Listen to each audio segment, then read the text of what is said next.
Yes, yes. I am old man now. I'm 43.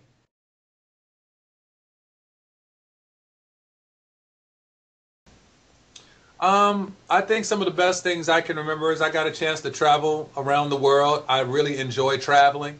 So to be able to go to so many different places throughout the entire world, some of my favorite places in Sweden, Switzerland, and Australia. I've been all around the world. So when you go different places and people speak different languages, but they still know your music and they know my songs, that was very, very gratifying. I made that decision because I knew when I was a little boy that I was supposed to do ministry, but I did not want to do ministry. So I did what I wanted to do. And God allowed me to travel the world and allowed me to be successful in music. But last year, basically in my prayers and in my time spending with God and with Jesus, He basically let me know that it was now time to come and to minister to people and to make their lives better, introduce people all over the world to how good God is. And so that is why in January I retired from R&B and went into ministry.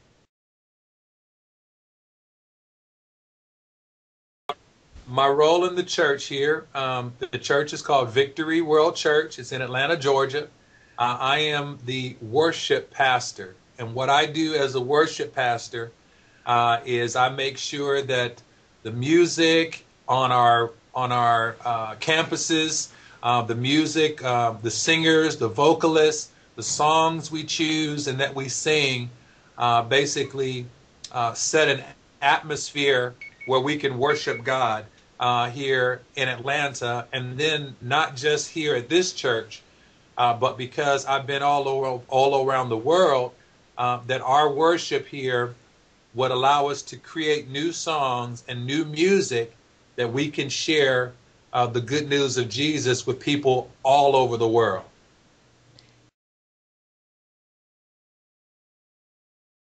And I think Shake Heaven is a new sound. I think if you listen to Christian music or gospel music, I don't think our album sounds like anybody else's album. I think it's very unique. I think that as a worship album, in a lot of ways, it doesn't even sound like a Christian or a gospel album like you would think that album is supposed to sound. I wanted the album to sound like music that people would still want to dance to, music that people would still feel comfortable listening to, like it was a Black Eyed Peas album or like it was a Lady Gaga album. I want people to be able to put the album on and just enjoy that it's good music. It just happens to be good Christian music. The main message that I want for people to get from the music is that um, God has done some great things for me in my life, and um, I think when I was making R&B music, I was not ashamed to tell people, that I like drinking or I like sex, I like this, I like that. And I was boldly proclaiming and telling everybody about the things I was addicted to in the world.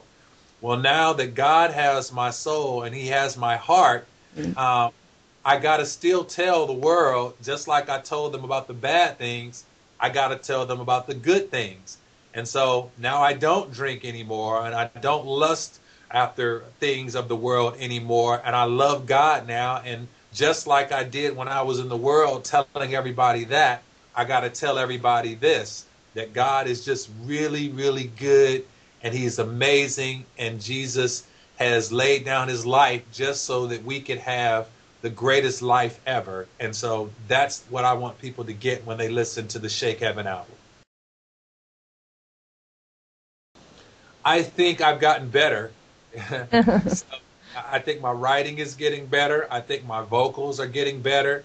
I think that they're even more soulful now. I think they're more meaningful now. And some of the songs that are written and that I'm singing are not glorifying me anymore. You know, I used to sing songs. I wanted people, look at me. Let me make you get your hands up. Let me, focus on me. And now the focus is not on Montell anymore. Now the focus is on Jesus. And because of that, I feel like now the music has more power to it. Yes. Yeah. I don't drink anymore. I haven't drank in over 10 years. My life has really changed. I have 3 kids. My wife is pregnant now with our fourth baby. I have a fourth baby coming in May of next year.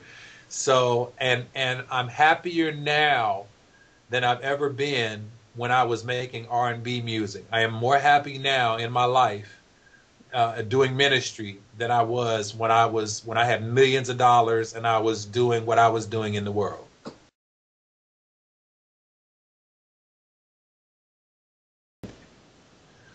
It was different back then. When I was growing up in South Central Los Angeles, a lot of gang violence then.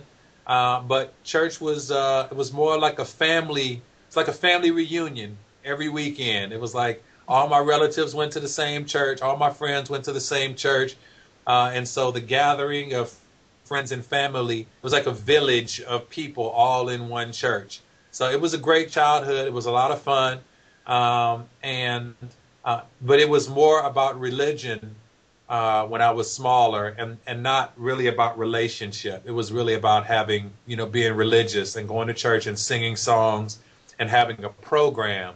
But it wasn't about me having a direct contact with Jesus.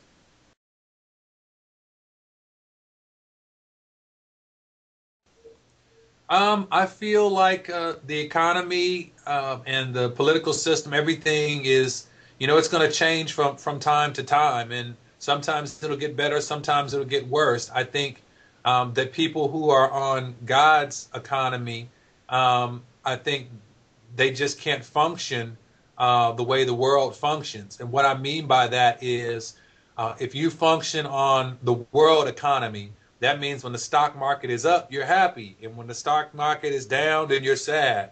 And the Bible says a double-minded man is unstable in all his ways. So if one day, if the world is up, then you're up. And if the world is down, then you're down.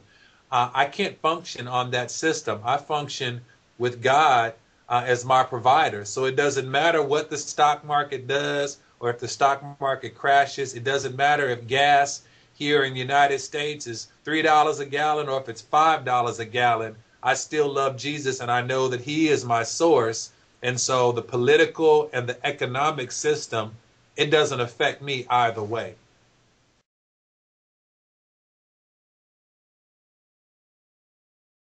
As far as nostalgia, I am I love that God allowed me to travel the world and to create music that people enjoy. This is how we do it was a song that people will say, this was when I was in college, or I love this song. And I like that people enjoyed the music I made back then. I'm more than nostalgic. I'm more in anticipation of the music that I'm creating now.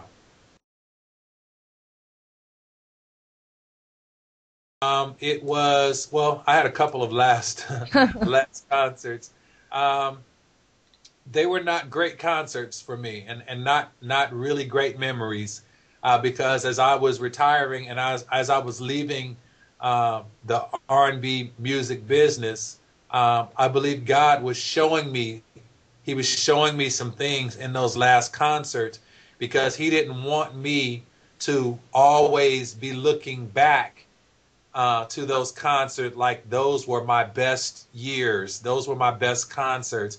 He had other things for me. And so those last concerts were me kind of saying goodbye. And God was showing me, it's okay to say goodbye to those things because what I have for you is going to be so much better. I had a show in Arizona.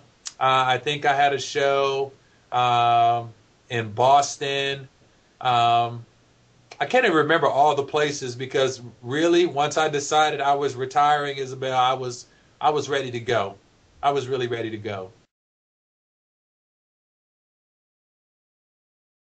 Yep, I knew it was coming to an end, and I asked God. I said, when I leave, if I'm going to leave this business, I don't want to go back. I don't want to be one of those guys who I retired from R&B and B and then next year, oh, I'm coming back.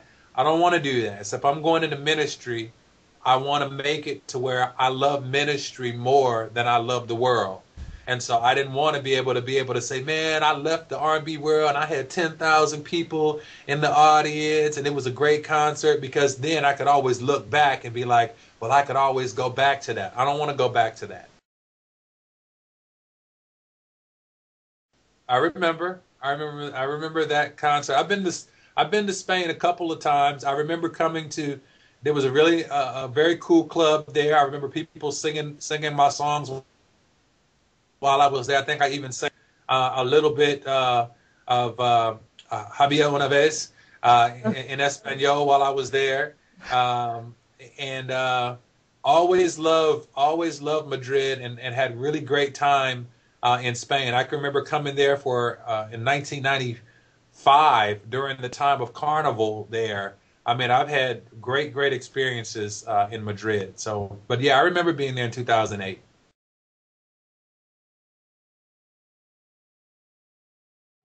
It is difficult, but on that particular song, I wanted it to be very authentic. So when I had the song translated for me, Once Upon a Time, Había una vez, I went and I really studied.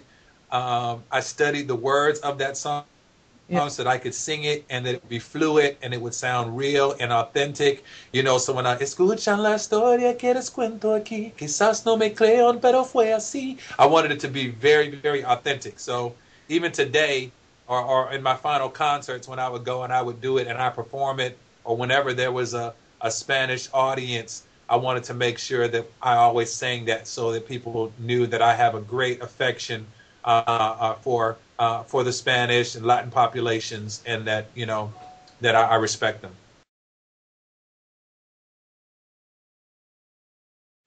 Oh, let me see. Uh, Todo comenzó, lo recuerdo bien, con un cuento había una vez. Ella apareció con su luz de amor y juntos lo bailamos con esta canción. Entonces la besé, pero no me se me fue. Y I can't remember it all, but yes, Isabel, you can go to victoryworldmusic.com. Victoryworldmusic.com. I am also on Facebook under Montell Jordan. You can follow me on Twitter under Montell Jordan. Montell has two L's. And also we have a Shake Heaven on Twitter. So between Twitter and Facebook and just victoryworldmusic.com, you can find out about all the music that's coming out, all the albums, all the information, pictures, photographs, interviews, everything that we are doing can be found at victoryworldmusic.com.